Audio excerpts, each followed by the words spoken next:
이강민의 잡지사 11월호 13번째 페이지. 준비한 이야기에 반도체 못하고 끝나버리는 반도체 방송의 선구자, 숭실사이버대 환경안전공학과 교수로도 활동하고 계신 곽지식 작가와 함께합니다. 어서 오세요.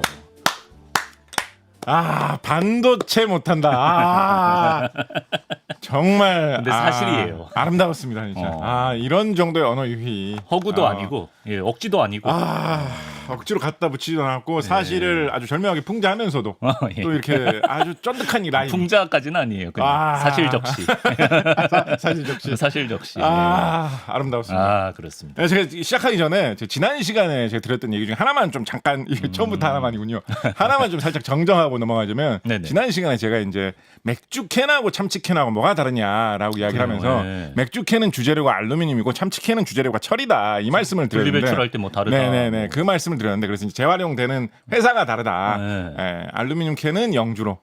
참치캔 같은 거는 주로 당진으로 뭐 이런 말씀 드렸었는데 그걸 얘기하면서 참치캔이 이제 녹이 안 쓴다는 걸 제가 강조하다 보니까 스테인리스 캔이라고 제가 좀 잘못 말씀을 드렸는데 스테인리스 강으로 참치캔을 일반적인 캔을 만드는 경우는 거의 없고요. 대부분 그냥 스테인리스 강이 아닌 철 뭐 혹은 우리가 지난 시간에 말씀드렸던 그런 주석을 이용해서 녹슨 걸 방지한 철, 코팅한 철 이런 걸 이용한다라고 좀 정정을 해드리도록 하겠습니다. 정정합니다. 예, 감사드리고요.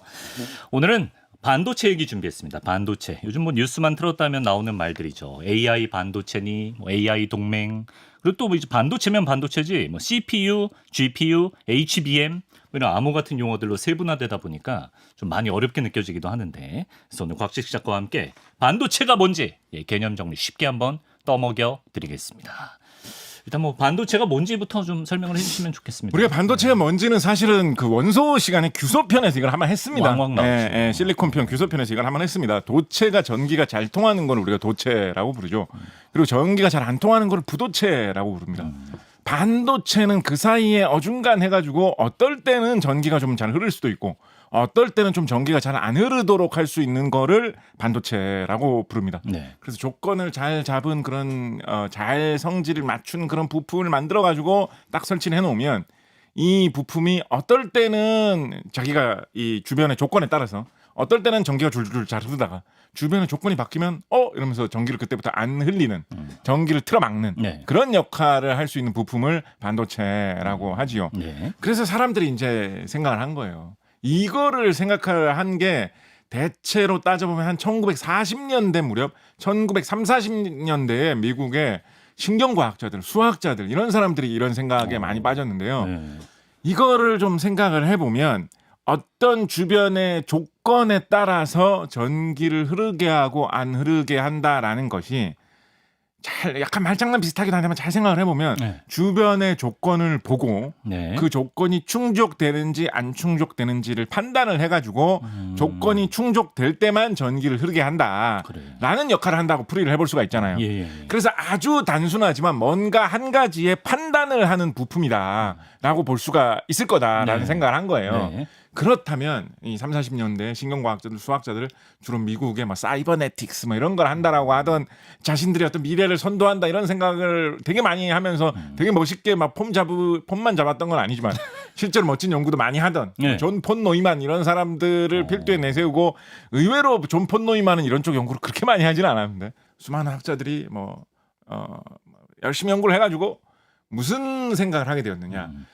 간단한 조건을 보고 전기를 흐르게 한다, 조건이 안 맞으면 전기를 안 흐르게 한다라는 정도의 간단한 한 가지 판단을 할 수 있는 부품을 수십 개, 수백 개를 잘 논리적으로 우리가 연결해 놓으면 상당히 복잡한 판단도 할 수 있게 만들 수 있지 않겠느냐. 예를 들면 숫자를 계산을 한다거나 아니면 어떤 사람이 생각을 하는 것 같은 그런 판단을 시킬 수 있는 그런 것도 가능하지 않겠느냐라는 생각을 하게 되었거든요. 예 아니요 알고리즘 그 표 같은 느낌이죠.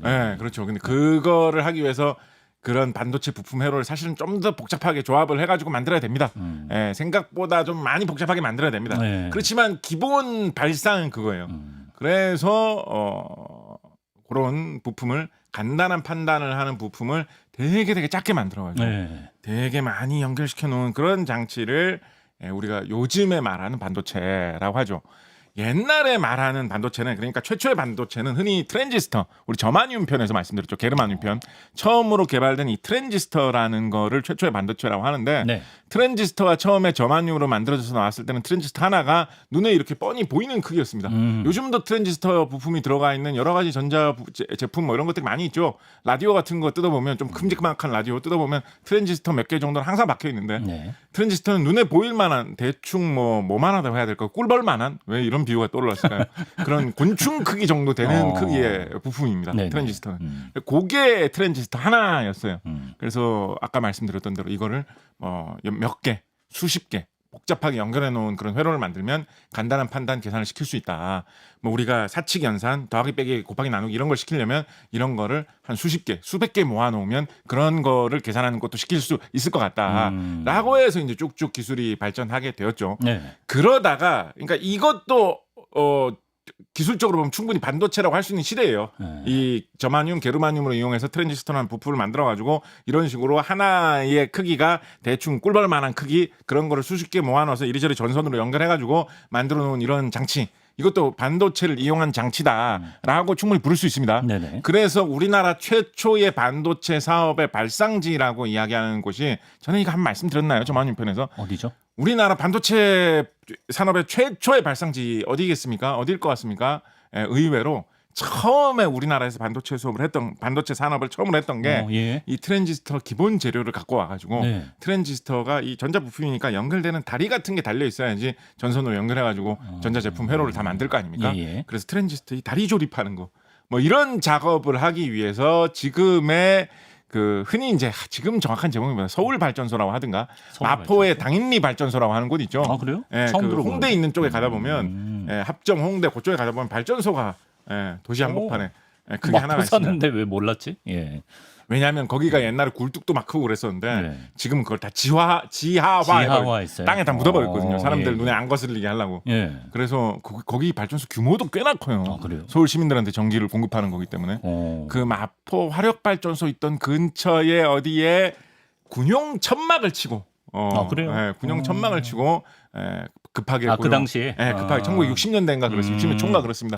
급하게 고용한 여공들이 여성 공장 노동자들이 이 트랜지스터를 조립하던 그게 우리나라 반도체 사업의 시초다라고 많이들 서울 이야기합니다. 화력발전소라고 하나 보네요. 그렇죠. 이제 정식 명칭 서울 화력발전소가 같습니다. 그 근처에서 그렇게 여공들이 다리 붙이면서 트랜지스터 다리 붙이던 게 지금 너무나도 화려하고 거대한 우리나라 반도체 산업의 시초다. 뭐 이런 식으로 이야기를 하지요. 네. 그런데 거기서 한 단계 더 발전하면서 요즘의 반도체라고 하면 주로 트랜지스터 그런 식으로 그 꿀벌만한 부품 그거를 떠올리는 사람들 잘 없어요. 요즘 반도체라고 하면 다 뭔가 이렇게 칩 모양으로 돼 있는 거, 까무작작한 이 네모 납작하게 생긴 요런 조그만한 금속의 플라스틱 포장으로 돼 있는 그거를 많이 떠올리죠. 다리 이렇게 맞아. 지네처럼 다리 달려 있고 그거 왜 자꾸 이런 벌레 곤충 이런 비유를 많이 하게 되죠. 오늘따라 그거를 많이 떠올리죠, 그죠? 그래서 그거는 우리 규소편 실리콘 편 할 때 한번 말씀드렸던 것 같은데요. 우리나라의 강대원 박사님. 강대원 박사는 해병대 출신. 그 사실 강대원 박사님 업적하고는 사실 아무 관련이 없는데. 아무 관련이 없는데. 근데 이분이 이제 해병대 출신이라는 기록이 있는 건 사실이에요. 해병대 출신이었던. 그분이 뭐 하셨지, 강대원 박사님? 강대원 박사님이 미국으로 건너가셔가지고 1960년에 아탈라 박사라는 이집트 출신의 박사님하고 둘이 같이 협력을 해가지고 처음으로 모스펫 이라고 하는 금속 산화물 반도체 전개 효과 트랜지스터라고 하는 제품을 만들어냅니다. 그래서 트랜지스터하고 같은 역할을 해줄 수 있는 건데 다른 재료로 다른 구조로 그 똑같은 역할을 해줄 수 있는 부품을 만들어내는 거를 성공을 해요. 요거는 규소 실리콘을 주재료로 만들 수 있고 요 방식을 이용하면 반도체를 되게 조그맣게 대규모로 복잡한 구조로 만들어내는 거를 쉽게 할 수 있습니다.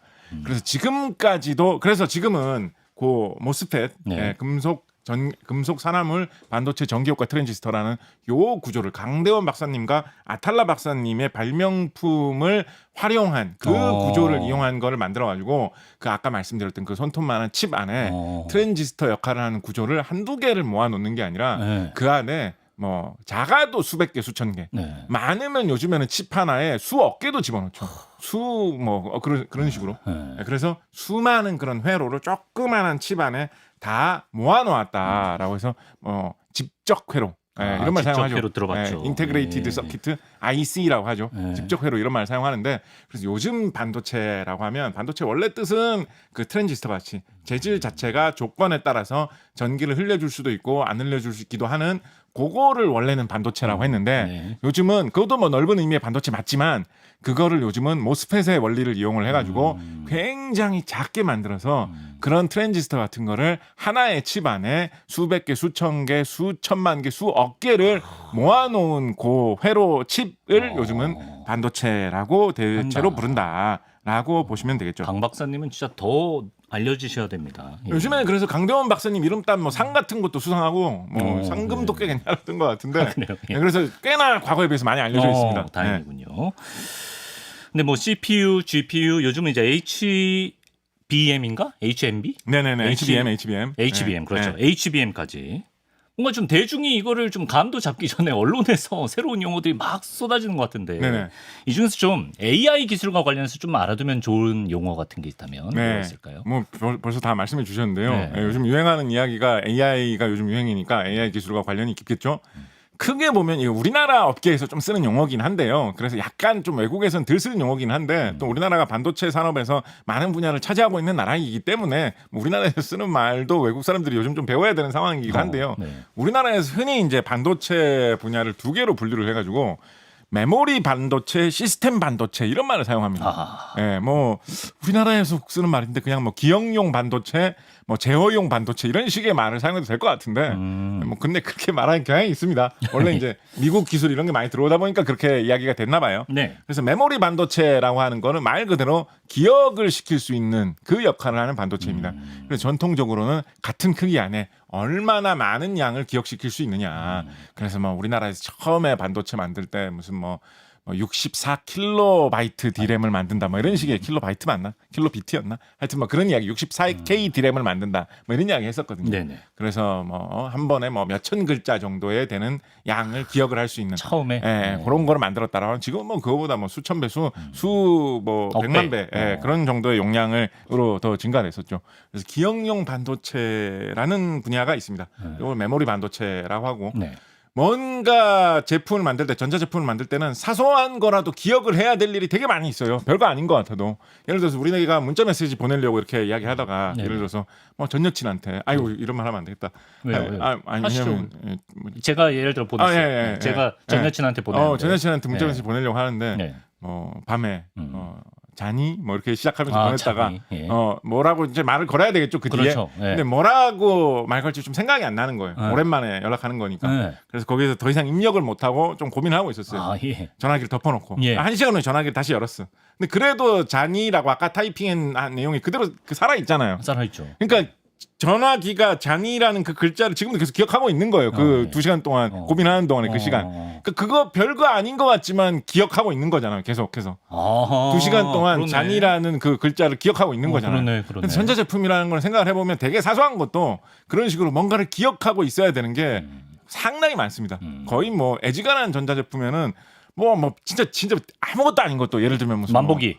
뭐 그런 거 당연하고 뭐 전자레인지 이런 것도 네. 뭐 1분 동안 이거를 돌리기로 했다. 네. 1분 입력을 해놓고 이렇게 누르면 아 저 사람 입력한 시간 1분이구나. 1초가 지나면 59로 줄여야 되겠다. 그러네. 몇 초 지났지? 59초였지? 1초 지나면 58로 줄여야 되겠다.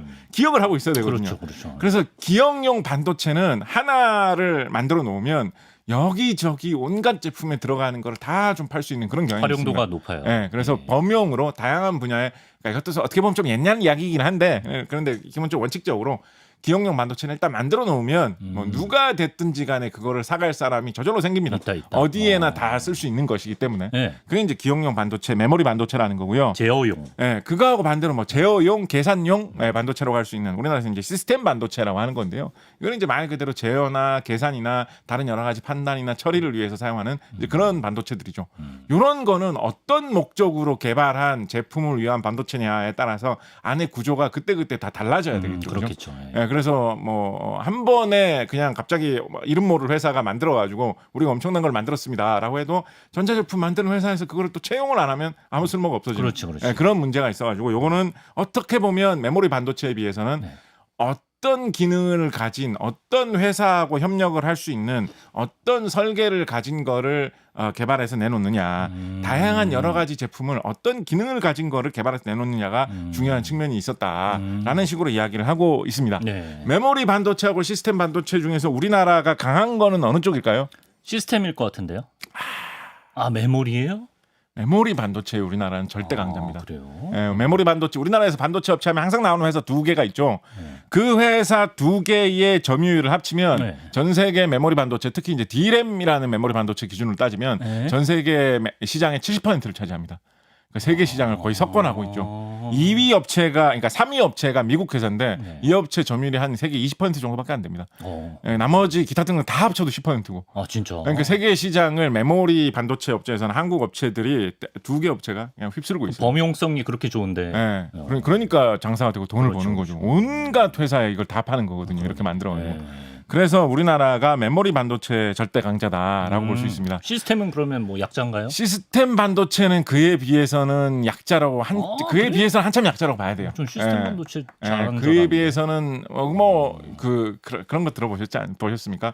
우리나라의 휴대전화 만드는 회사에서 네. 휴대전화에서 핵심이 되는 휴대전화의 모든 내용을 계산하고 처리하는 그 반도체 부품을 모아놓은 거를 흔히 이제 AP라고 하죠. 그래서 AP가 업데이트되어서 속도도 빨라지고 뭐 인공지능도 강해지고 뭐 어쩌고 이런 식으로 막 새 휴대전화기가 나오면 선전을 하는데 네. 우리나라의 대표적인 휴대전화 잘 만드는 전자회사에서 AP를 자체 개발 제품을 탑재해가지고 내놓을 때가 있고 그 AP의 설계를 미국 회사가 설계한 제품을 찍어가지고 끼워 넣어서 우리나라 스마트폰을 개발해서 내놓을 때가 있는데 네네. 그게 평가가 예, 미국 회사 거를 박아놨을 때가 과거에는 조금 더 좋았다. 그런 얘기 들어본 것 최고 같다. 제품은 미국 회사 제품을 박아놓은 게 좀 더 좋은 제품이다라는 이야기가 한때 좀 돌았어요. 예. 근데 요즘은 또 그게 이제 뭐 뒤집힌다. 요즘은 뭐 국내 회사가 자신감이 생겼다라는 이야기가 또 나오고 있기도 하기 때문에 그러네. 뭐 열심히 하고 있기는 한데 네. 메모리 반도체에 의해서 우리나라 회사들이 절대 강자인 거에 비하면 네. 시스템 반도체 이런 계산이나 제어에 관한 부분은 우리나라가 뭐 절대 강자라고 할 그런 수준은 그러네. 참 아니다라고 볼 수가 있겠습니다. 네. 메모리 반도체와 시스템 반도체 이 각각의 분야에 대해서 인공지능하고 연결되어 가지고 이야기해 볼 만한 그런 건수들로 많이 이야기되는 것들이 하나씩 있습니다. 시스템 반도체와 관련해서 많이 이야기되는 게 인공지능 시대의 반도체. 요즘은 뭐 심지어 그냥 인공지능용 반도체라고도 이야기를 많이 하는 GPU라는 게 있죠. GPU 그래픽 아닌가요? 네, 맞습니다. GPU의 진짜가 이제 사실은 그래픽 프로세싱 유닛이에요. 그래서 처음에 이거를 들으면 이상하게 느껴질 수가 있습니다. 아니 그래픽이라는 거는 그냥 화면에 이렇게 뭐 아름답게 나오는 거, 뭐 CG 뭐 이런 거, 그죠? 막 맨날 뭐 이렇게 우리가 잡지사에서 뭐 이야기하면 이상하게 CG로 조합해가지고 그렇죠. 썸네일 막 괴상하게 만들어서 갖다 붙이는 거, 예.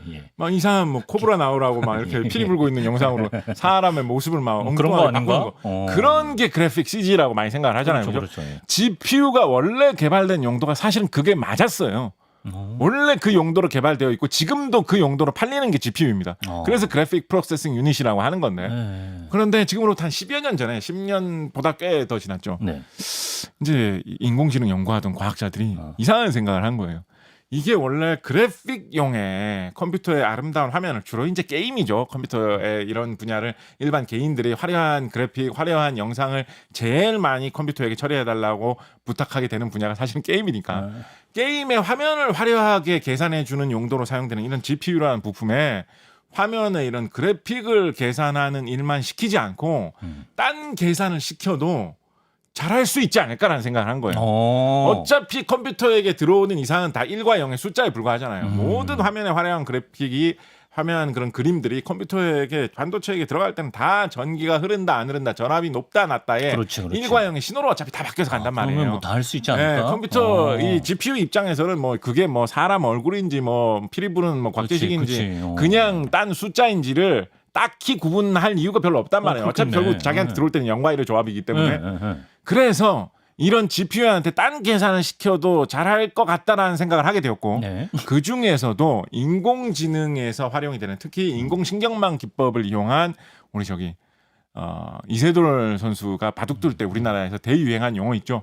딥러닝. 딥러닝. 네, 딥러닝이라는 쪽에 사용이 되는 인공신경망 기법의 인공지능을 위한 계산을 할 때의 필요한 그 계산을 컴퓨터 그래픽 계산하는 부품한테 시켜도 잘할 수 있지 않을까? 되게 효율 좋게 잘할 수 있지 않을까? 라는 생각을 하게 된 거예요. 예. 오히려 일반적인 컴퓨터에서 사용하는 계산은 네. 일반적인 다른 기본적인 모든 컴퓨터의 계산이나 판단은 컴퓨터의 제일 핵심이라고 할 수 있는 CPU라는 CPU. 부품한테 원래는 하게 되는 게 기본이거든요. 네. 그래서 컴퓨터가 기본적으로 계산, 컴퓨터라는 말 자체가 계산하는 기계라는 뜻이지 않습니까? 그렇지. 컴퓨터가 네. 계산한다는 뜻이니까. 네. 그래서 컴퓨터의 기본 계산은 항상 CPU라는 부품이 하는 게 원래 기본 생각이었거든요. 그래서 항상 전통적으로 사실은 지금까지도 컴퓨터에서 제일 중요한 부품은 대부분 다 CPU다라고 생각하는 게 기본 관념이었거든요. 네. 지금까지도. 네. 우리 기억나십니까? 옛날에 90년대에 네. 너 컴퓨터 뭐야? 라고 이야기하면 내 컴퓨터는 286이야. 286. 내 컴퓨터는 386인데 그렇지. 그 친구 컴퓨터는 486 컴퓨터 새로 샀대. 맞아요. 뭐 이런 이야기를 했었어요. 네. 그래서 286 컴퓨터는 좀 안 좋은 거고 486 컴퓨터는 좋은 거고 막 이런 얘기를 막 했었어요. 네. 근데 그 286, 386, 486이라는 게 뭡니까? 왜 컴퓨터를 그런 숫자로 부르는 거예요? 오늘 어릴 때라 그게 뭐지? 그게 네. 그 컴퓨터가 CPU를 뭐를 쓰느냐를 부르는 거예요. 80, 286이라는 CPU가 꽂혀 있는 컴퓨터를 286이라고 부르는 거고 80, 386이라는 그런 제품명을 가진 CPU를 꽂아 놓은 컴퓨터를 그냥 386이라고 부르는 거고. 숫자의 의미가 있는 건 아니고. 그러니까 그냥 숫자는 이름인 제품명이에요. 거예요. 제품명. 이름. 예, 회사에서 붙인 제품명입니다. 486 같은 경우에는 80, 486 CPU를 꽂아 놓은 컴퓨터를 486 그렇게 불렀던 겁니다. 그러니까 네네. 그 컴퓨터에서 제일 중요한 부품이 CPU였기 때문에 그 CPU의 이름을 그 컴퓨터의 어떤 급을 이야기하는 이름으로 부르던 시절이 있었을 만큼 네. CPU가 컴퓨터의 되게 중심이던 시절이 있었거든요. 네. 그래서 한동안 다들 컴퓨터에게 계산을 시키려면 인공지능 계산이든 무슨 뭐 딴 계산이든 다 CPU한테 시키는 게 기본이라고 생각을 했는데 사람들이 생각을 한 거죠. GPU란 이건 그래픽 계산만 전문으로 하는 부품이긴 하지만 인공지능 계산 중에 아까 말씀드린 딥러닝 이런 데 사용하는 계산은 GPU한테 몰아주면 꽤나 잘할 것 같다. CPU한테 시키는 것보다 오히려 더 잘할 것 같다라는 생각을 하게 된 거예요. CPU가 할 수 있는 건 GPU가 다 할 수 있지 않을까요? 달라요, 근데. 달라요? 서로 특화된 계산의 종류가 좀 다릅니다. 그러니까 간략하게 소개를 하자면 CPU는 복잡한 계산을 빠르게 처리하는데 좀 실력이 있다면 GPU는 단순한 계산을 한꺼번에 여러 개 처리하는데 좀 특화되어 있는 그런 식으로 특화된 방향이 다릅니다. 네. 그래서 GPU한테 계산시키는 게 인공지능 특히 딥러닝 쪽에는 오히려 더 효율적이고 유리하겠다는 발상을 10여 년 전에 사람들이 해낸 거예요. 그렇구나. 그래서 그 용도로 사람들이 GPU를 막 갖다가 쓰기 시작했거든요. 네. 그러다 보니까 그 부품 가격 대비 굉장히 좋은 결과가 나와가지고 사람들이 여기에 완전 꽂혔습니다. 그러다 보니까 GPU를 만드는 회사에서 좀 신기해 보였을 거 아니에요. 우리는 이거 게임 할 때 처음에는 화면 멋있게 나오라고 했는데 이걸로 인공지능 연구하는 사람들이 자꾸 상하는 거야. 포텐 신기하게 터졌어. 엮었을 거 아니에요. 네. 그죠? 근데 이거를 보고 그냥 신기하네 이러고만 넘어간 게 아니라 이 GPU 개발하는 회사 그 젠슨왕 회장님 그 회사 있죠. 네. 그 회사에서 이거를 인식하고 이거를 적극적으로 지원을 했어요. 그때 당시에 사용하던 말 GPGPU 뭐 이런 말이 있었습니다. GPU. 뭐 GPG면 100점 100승인가? 그러니까. 뭐 대만 분이시라서 그런 말씀. 그게 아니고 이제 제너럴 퍼포스 GPU라고 해가지고 GPU를 이용해서 게임, 그래픽 이런 계산만 시키는 게 아니라 제너럴 퍼포스 일반적인 딴 용도로 뭐든지 다 계산을 시킬 수 있는 용도로 쓸 수 있게 우리가 지원을 해주겠다라고 해가지고 쿠다라고 하죠. 자기 개발해놓은 이런 우리가 뭐 해놓은 여러 가지 이런 프로그램을 할 수 있는 도구들을 이용을 해가지고. GPU를 이용해서 컴퓨터 게임과 관련된 거 말고 그래픽과 관련된 거 말고 인공지능이 됐든 뭐가 됐든 마음대로 사용해 보시라고. 활용도가. 요거를 지원을 본격적으로 해주기 시작했어요. 생각을 한 거죠.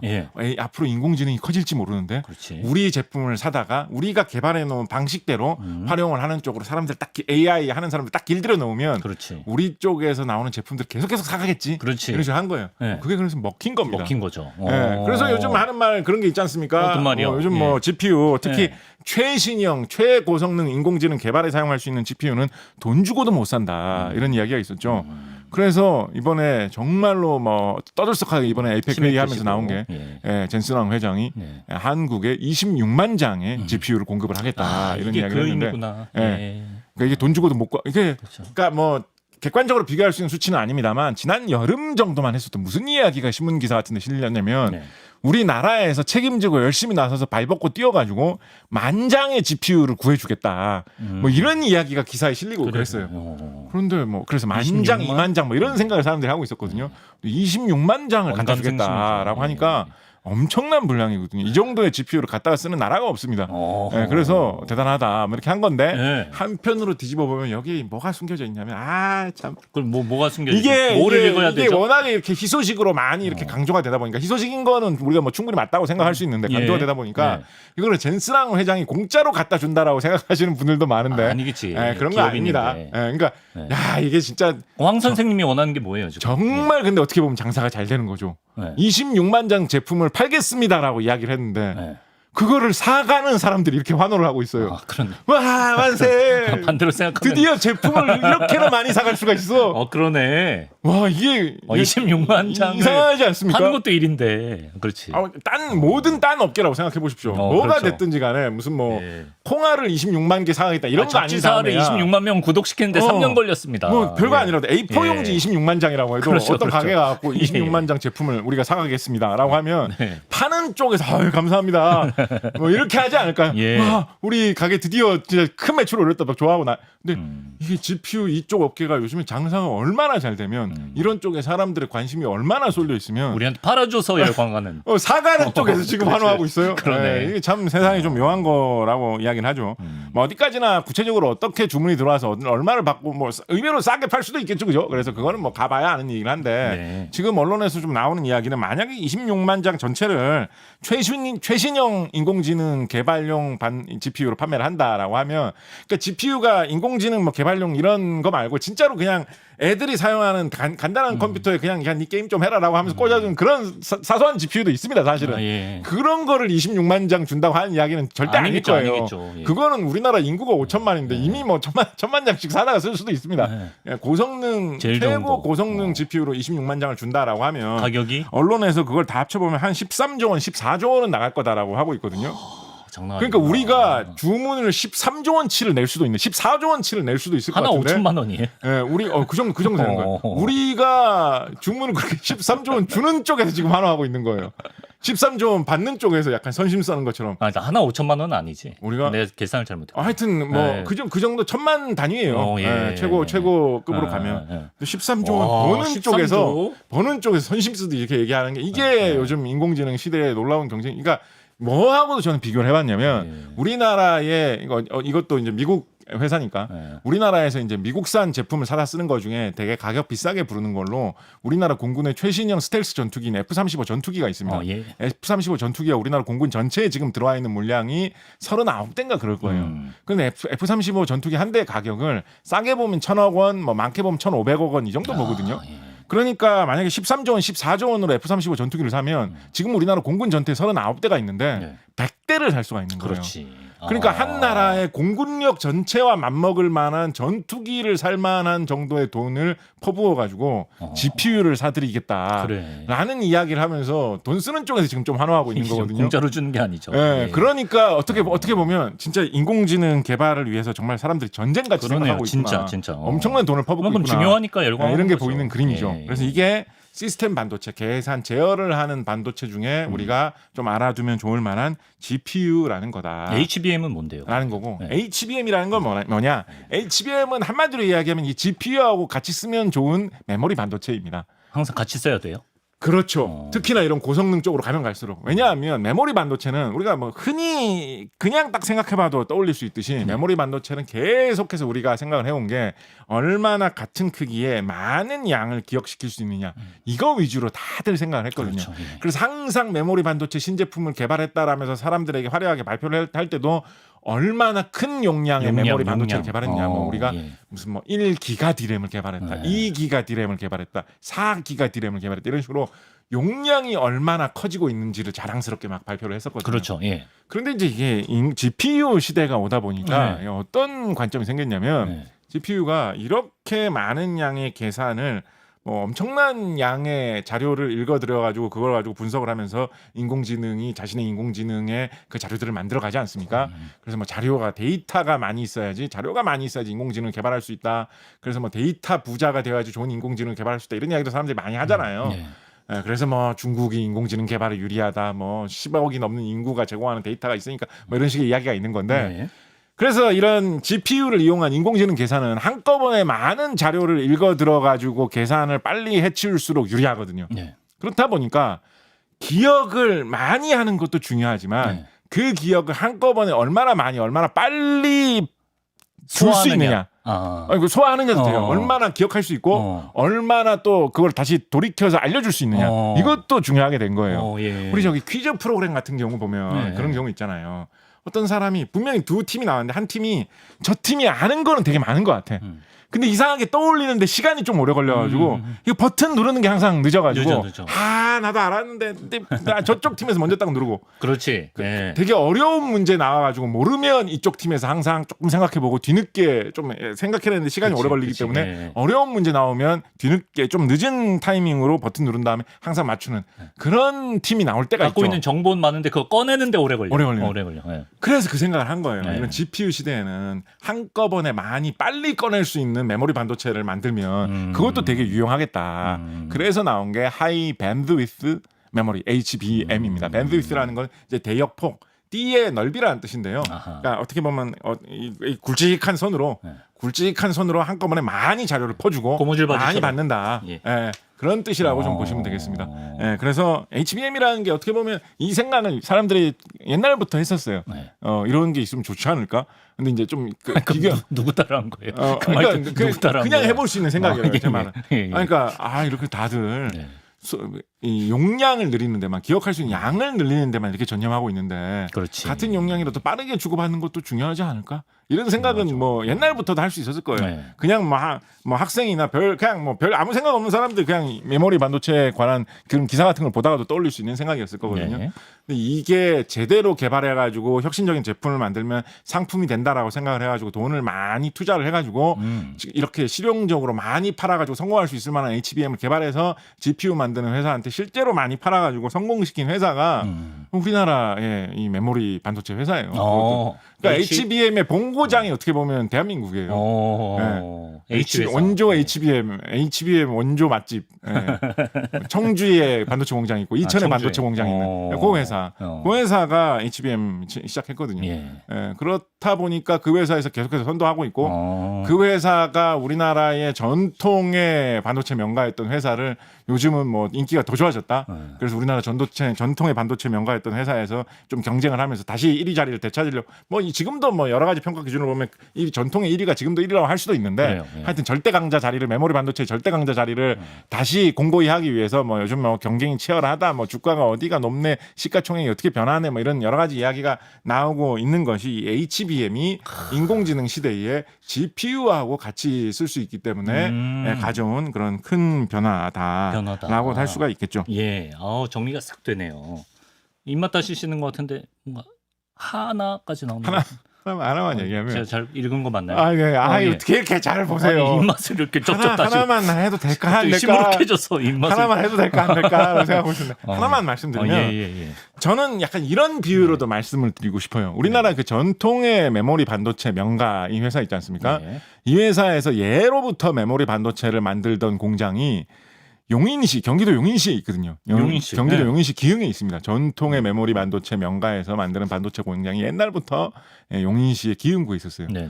근데 용인시의 특산물 이러면 검색을 해보면 나오는 게 뭐냐면 청경채를 많이 이야기합니다. 청경채. 갑자기 청경채. 청경채가 용인에서 나와요. 네, 우리나라 마라탕 같은데 넣어 먹는 청경채 있죠. 예. 우리나라 청경채 공급량의 한 70% 정도는 용인에서 나옵니다. 그래서 용인의 특산품 하면 청경채하고 메모리 반도체다라고 이야기를 할 수가 있습니다. 채. 그런데 청경채를 용인에서 이렇게 많이 본격적으로 하기 시작한 게 90년대 후반부터거든요. 네. 그런데 용인에서 메모리 반도체를 찍어내기 시작한 거는 1980년대부터예요. 더 오래됐네. 그래서 용인에서 메모리 반도체가 나오기 시작한 게 청경채보다도 더 전통이 깊습니다. 여러분 뭐 마라탕 같은 거 드실 때마다 이 생각을 저는 하셔도 좋을 거라고 생각해요. 그래서 메모리 오래됐구나. 반도체에 한해서는 뭐 HBM 같이 앞서 나가는 기술도 뭐 결국은 한국 회사고 네. 옛날부터 잘해오던 메모리 반도체도 한국 회사고 네. 메모리 반도체의 이 역사와 전통을 자랑하는 명가들이 한국에 있기 때문에 요거를 발판으로 해가지고 인공지능 시대에도 뭘 좀 해봐야 되지 않겠느냐 이런 이야기들이 많이 나오고 있고 일단 지금은 이 메모리 반도체 중에서 인공지능 GPU하고 같이 쓸 수 있는 HBM 쪽이 지금 잘 되니까 요거를 돌파구로 해서 인공지능 시대에 좀 성장을 어떻게 해보자 청경채 드시면서 라는 게 지금 이 눈에 좀 많이 보이는 그런 상황이라고 볼 수 있겠습니다. 네. 그 젠슨 황 CEO의 그 회사 네. 엔비디 땡은 이제 반도체를 설계만 하고 생산은 직접 안 하지 않습니까? 이런 경우가 많은 것 같더라고 반도체가. 아, 이건 참 왜 신기하죠. 이렇게 분리하는지. 이거 참 신기하죠. 지금 미국 주식 시장에서 공개적으로 거래되는 주식 시장의 회사들 중에 네. 시가총액이 가장 많은 회사가 어디냐를 찾아보면 어떤 회사가 얼마나 큰 회사냐 이걸 따질 때 하나의 기준으로 사용될 수 있는 게 시가총액이죠. 네. 그 회사를 통째로 살려면 돈을 얼마나 주면 되느냐. 그게 시가총액이라는 기준이지 않습니까? 네. 그걸로 따졌을 때 시가총액이 제일 높은 회사가 모든 회사 중에서 엔비디아예요.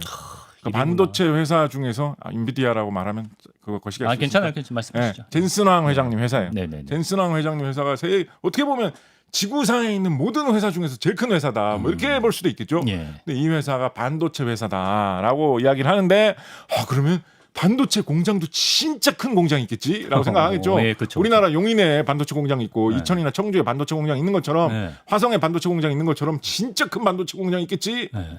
근데 이 젠슨왕 선생님 회사에는 반도체 공장이 없습니다. 딴딴. 그러니까 사실은 있긴 있어요. 사실은 뭐 굳이 이 회사의 소유로 볼 수 있는 공장이 어디 있다 뭐 이렇게 얘기는 할 수 있는데 네. 기본적인 이 회사의 사업의 방침이나 흐름을 봤을 때 네. 자기 공장에서 제품을 찍어내서 판매를 하는 그게 없습니다. 그러니까 이 회사는 어떤 제품을 만들면 좋겠다라는 걸 개발을 해가지고 도면을 다 만들어내면 네. 그 도면을 그대로 제품을 만들어낼 수 있는 회사한테 주문을 하는 거죠. 위탁을 하는 거죠. 우리나라 회사도. 네, 우리나라 회사에서 그렇죠, 주문을 그렇죠. 받고 예. 그러면 그 회사에서 주문을 해가지고 그대로 찍어내주면 그거를 이제 다시 판매를 하는 그런 식의 장사를 하거든요. 네. 이게 어떻게 보면 패션 산업 같은 거하고도 비슷하죠. 패션이요? 예, 우리 저기 뭐 갑자기 지금 생각나는 디자이너 분이 없어서 좀 옛날 이름만 이상봉 선생님. 이상봉 선생님, 예. 뭐 앙드레 김 선생님 예, 이런 예, 분이 예. 이상봉 선생님 또 의외로 하시는 거 아니야? 의외로 디자인 하신 다음에 직접 이렇게 미싱 하지는 않으시겠죠. 안 하실 것 의외로 같긴- 이상봉 선생님 하시는 거 아니야? 모르죠. 하신다면 하신다면 죄송합니다. 예. 근데 이제 앙드레 김 선생님 같은 예. 경우에 이제 나중에 좀 이렇게 연로하셨을 때 생각을 해보면 예. 디자인 하신 다음에 특히 이제 그 개발하신 옷이 대량으로 생산될 때는 네. 본인이 앙드레 김 디자인 제품이 뭐 100개가 나온다라고 했을 때 그 100개를 본인이 만드시지는 않을 거 안 아니에요. 하셨겠죠. 본인이 예. 본인 회사에서 이렇게 설계해가지고 이렇게 만들어내면 디자인을 하면 그거는 그 제품을 대량 생산하는 공장에 있는 회사에서 찍어내는 건 따로 하지 않습니까? 네. 생각해보면 뭐 신발이라든가 이런 패션 제품 중에 그런 식으로 하는 거 많이 있죠. 미국에 있는 유명한 브랜드를 가진 회사에서 신발을 멋있게 디자인을 하면 그거는 우리나라에 있는 뭐 양산이라든가 부산에 있는 신발 공장에서 그걸 찍어낸다. 네. 이런 경우 많이 있죠. 네. 비슷한 방식으로 어떻게 보면 이런 패션 사업에 할 수 있었던 이런 사업을 반도체 사업에서도 지금 하고 있고 하고 있을 뿐만 아니라 그렇게 해가지고 이 디자인만 하는 설계 개발만 하는 도면만 만들어내는 이 업체가 시가총액 세계에서 1위. 제일 큰 회사가 되었다. 실물을 만들어내는 회사. 그러니까 말 그대로 진짜 정보화 시대죠, 그죠? 실제 물건을 만들어내는 회사보다도 그 물건의 설계 도면을 만들어내는 회사가 실물을 만들어내는 회사보다 그게 훨씬 더 좋으니까. 큰 회사가 되었다라는 것입니다. 네. 그래서 반도체 회사에서는 그런 용어를 사용해요. 패브리케이션 생산 자체를 하지 않는다라고 해가지고 그런 식으로 도면 설계도만 만드는 회사를 패블리스라고 하고 패밀리스. 예. 반면에 이거를 주문을 받아가지고 실물을 만들기만 하는 회사를 파운드리, 뭐 이런 식으로 많이 부릅니다. 그리고 둘 다 하는 회사, 실제로 개발도 하고 그 개발된 대로 자기가 제품을 직접 실물을 만들어서 공장을 돌려가지고 판매하기도 하는 회사. 어떻게 보면 제일 전통적인 방식의 회사죠, 그죠? 예. 자동차 회사가 만약에 반도체 회사처럼 장사를 한다면 좀 되게 특이할 것 같죠. 우리 회사는 자동차 회사인데 설계만 한다고. 자동차는 그런 경우가 제조는 없나? 딴 회사에 주문을 해가지고 다 맡긴다고. 네. 그렇지만 우리 회사 브랜드를 붙여가지고 판다고. 요즘은 자동차 회사들 전기차 시대에는 그런 데도 일부 나타난다라고 막 얘기도 하고 막 그러거든요. 근데 전통적으로는 다 하잖아요. 설계, 개발, 디자인 자동차 회사 해가지고 그 자동차 회사에 생산까지 다 하죠. 한 땀 한 땀 직접 철판 구부려가지고 만드는 것도 자동차 회사 공장에서 하잖아요. 그렇죠. 그죠? 예. 그런 전통적인 방식으로 반도체를 만드는 회사를 IDM, Integrated Device Manufacturer, 종합 반도체 업체, 종합 반도체 기업 이런 식으로 분류를 해가지고 부릅니다. 그래서 원래는 IDM이 있었는데 설계만 하는 팹리스하고 생산만 하는 파운드리로 나뉘어서 전문화해가지고 돌아가는 그런 분위기가 생겼다. 그리고 그게 활성화돼가지고 그 참 대만에서 이 파운드리 주문해가지고 생산만 해주는 이 사업을 되게 잘하거든요. 예. 그 회사가 우리나라에서 이 개발도 하고 생산하는 이 회사보다도 요즘 훨씬 더 시가총액을 높게 평가받고 있어요. T 예. 회사. 예. 그러니까 이게 재밌는 게 이게 참 재밌는 게 원래 이런 식의 분업화된 사업이 이렇게까지 잘 될 거라고 사람들이 그렇게 생각을 잘 못했었거든요. 이거 얘기 자, 하나만 더 하시면 하나만 될 시간인데. 얘기 이걸로 마무리? 얘기 유명한 이야기니까 얘기 하나만 할게요. 예, 알겠습니다. 그래서 이런 아이디어들이 옛날부터 좀 이렇게 세상을 감돌고 있었어요. 왜냐하면 1980년대, 70년대 후반부터 80년대 사이에 뭐 그때 빌 게이츠 이런 사람들도 막 활동하던 시대, 뭐 예. 스티브 잡스 이런 사람들도 막 나오던 시대입니다. 그렇겠죠. 개인용 컴퓨터, 뭐 온갖 특이한 전자장비 이런 게 막 나와가지고 막 사람들한테 인기를 끌면서 전자의 시대, 컴퓨터의 시대, 첨단 전자장비의 시대 뭐 이런 걸로 사람들이 막 많이 열광을 하면서 반도체와 관련된 분야에서 새로운 도전을 하는 기업들이 굉장히 많이 출연했거든요. 네. 뭐 비디오 게임, 컴퓨터 게임 이런 것도 뭐 그때 다 출연했고 그렇다 예. 보니까 사람들이 그런 생각을 하는 사람들이 좀 있었어요.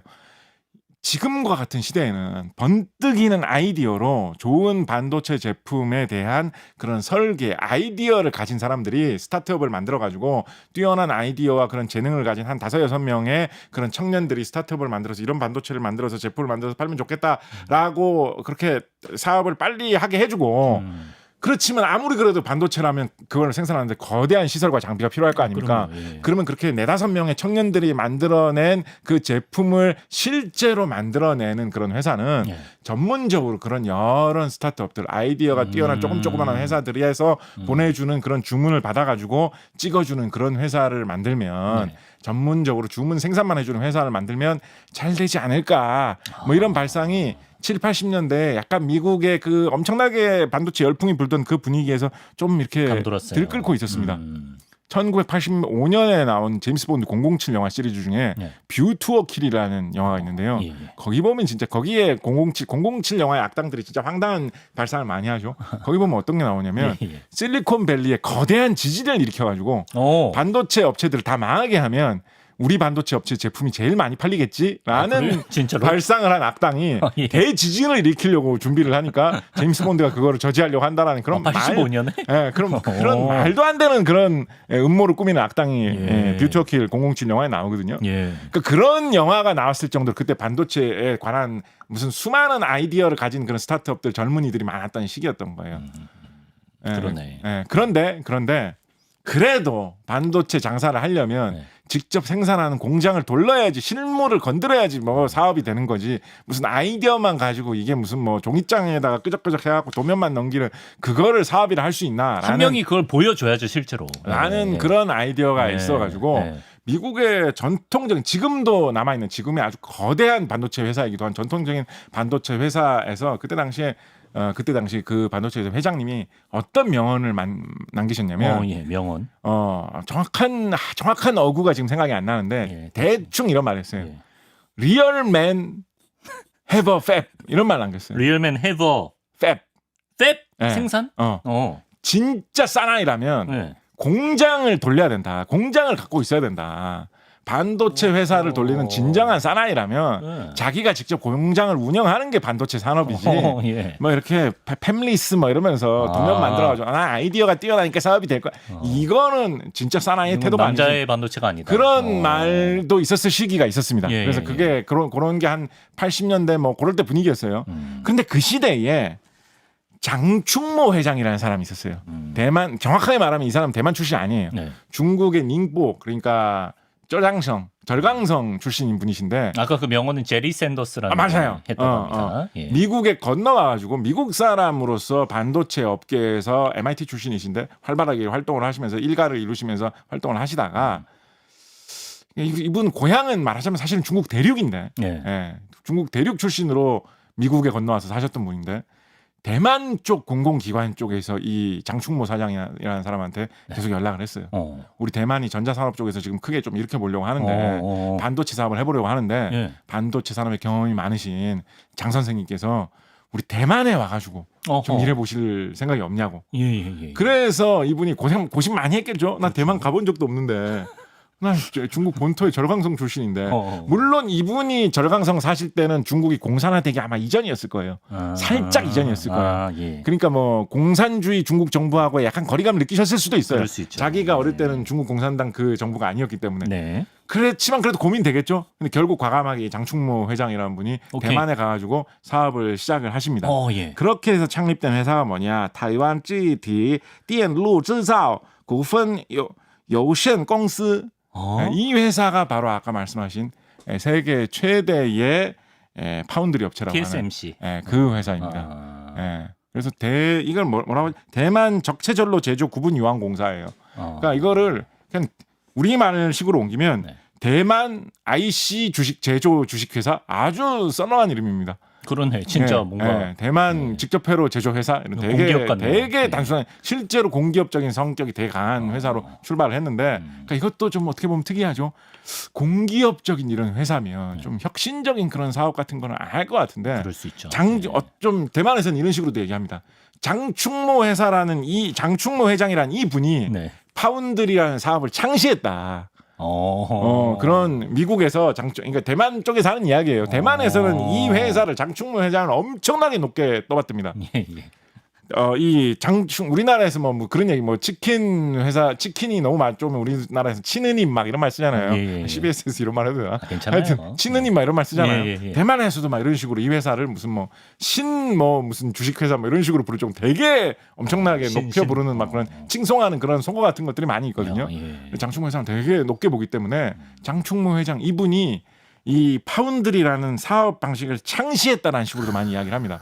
장충모 회장이 보니까 미국에 이렇게 뛰어난 아이디어를 가진 젊은이들이 새로운 반도체를 만들어가지고 사업을 해볼 만한 그런 수요가 많은데 그거를 받아가지고 운영해 볼 줄만한 큰 전문적으로 주문 생산만한 큰 공장이 없는 것 같다. 우리 대만에서 그거를 해가지고 주문을 다 받아가지고 싼 값에 생산을 해서 대주면 이게 사업이 될 것 같다라고 시작을 했거든요. 정확했네. 초기에는 그래서 이거를 사람들이 그렇게 크게 생각을 안 했어요. 아니 자기가 직접 설계를 하고 새로운 기술을 개발을 해야지 전통적인 회사는 그게 돈이 되는 거지. 그렇죠. 남이 주문을 하는 대로 찍어주기만 하는 게 무슨 큰 돈이 될 회사냐. 하청이야. 라는 식의 생각이 있었는데 나중에 하다 보니까 이게 이렇게 전문화가 될수록 서로에게 더 잘 될 수 있는 기회가 있었던 거죠. 뭐 왜 서로에게 도움이 되냐 이걸 얘기하면 되게 길지만 하여튼 뭐 그렇다라고 마지막으로 하나만 덧붙이면서 끝내면 진짜 마지막. 끝내면 그래서 아까 말씀하신 대로 엔비디아 같은 이런 기왕의 회사 이름 말 안 한 김에 엔비디아 젠슨 황 젠슨 황 회장님 같은 이런 회사 같은 경우에는 이렇게 직접 생산을 하지 않는 팹리스 모델로 크게 성공하셨잖아요. 그죠? 근데 아까 말씀드렸던 그 제리 회장님 제리 샌더스 회장님 그분 회사가 계속 그분 회사 좀 힘들어질 때도 있고 그랬었거든요. 제리 샌더스 회장님 회사가 어디예요? AMD 맞죠? AMD. 그 회장님 그분이구나. 회사가 좀 힘들어지기도 하고 막 그랬었거든요. 근데 그 회사가 한번 크게 방향 전환을 해가지고 그 회사도 기본 방침을 팹리스로 바꿔버렸어요. 그 회사에서 기본적으로 생산을 하던 그 공장은 우리는 포기한다. 다른 회사에 팔아버린다. 완전 파는 건 아니고 또 조금 관계는 남겨놓는데 포기한다. 우리는 설계, 개발, 디자인에 집중한다. 그런 쪽으로 딱 회사를 바꿔버렸거든요. 그러면 진짜 살아있는 공장이 있어야 된다. 그렇죠. 이걸 좀 저버린 거잖아요. 그렇죠. 선대 회장님의 어떤 유훈을 저버린 거잖아요. 진짜 사나이답지 않은 거예요. 한 입으로 두말했어요. 근데 이게 반지의 제왕 3편에 나오는 명대사하고 되게 비슷한 게 에어윈이 하는 대사하고 되게 비슷한 게 뭐냐면 그렇게 회사의 체질을 개선한 다음에 이 회사의 전성시대를 연 회장님이 누구냐? 바로 리사수 회장님입니다. 리사수. 근데 리사수 회장님이 여성 기술자 출신의 여성 경영인이거든요. 그러네요. 그러니까 맨이 아니라 우먼이잖아요. 그러네요. 그래서 이게 참 자기 말을 지킨 건가? 묘하게 이렇게 됐어요. 그래서 이런 예. 묘한 사연이 반도체 업체가 IDM 중심으로 종합적으로 다 하는 회사에서 팹리스 파운드리 분업이 유행하는 요즘 시절로 넘어오는 그런 사이에 사연이 좀 있었다. 뭐 이런 이야기도 재미삼아 해볼 만하죠. 예, 재밌네요. 그냥 좀 어렵게만 중요하다고는 알고 있었는데 굉장히 어렵게 느껴졌던 반도체 조금 감이 오시는지 모르겠습니다. 반도체 알못들을 위한 기본 개념을 곽지식 작가님께서 쉽게 풀어주셨습니다. 말씀 고맙습니다. 감사합니다.